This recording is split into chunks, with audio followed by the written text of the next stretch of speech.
This is the first part of the video to show how to create a form with conditional logic.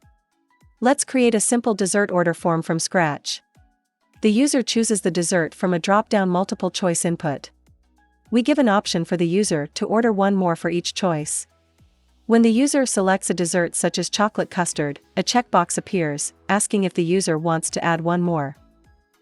The drop-down multiple choice contains ice cream cone, shaved ice, strawberry cake, and the chocolate custard. Click the Add Question and Element button on the left toolbar. Type drop-down into the search input and press Enter. Click the Add button on the multiple choice drop-down card.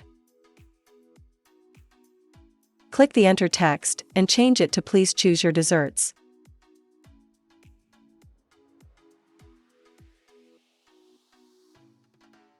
Click the pencil button to deactivate Field's text editing. Click the Edit drop-down choices button on the drop-downs toolbar. The drop-down reveals the choices so you can add, delete, and edit the choices. Click the choice A, and change it to ice cream cone.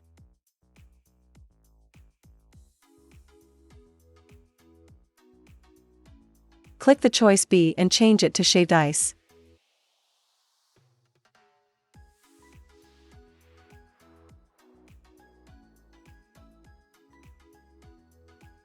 Click the Add a Choice button on the drop-downs toolbar.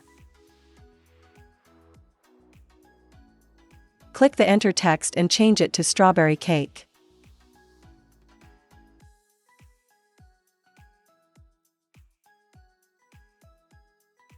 Click the Add a Choice button on the drop-downs toolbar. Click the Enter text and change it to chocolate custard.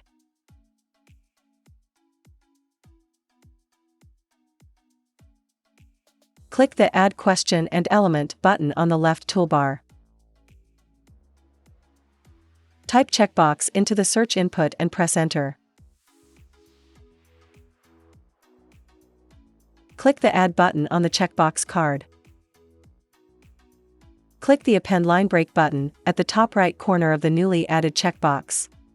Click the Enter text and change it to Add one more ice cream cone.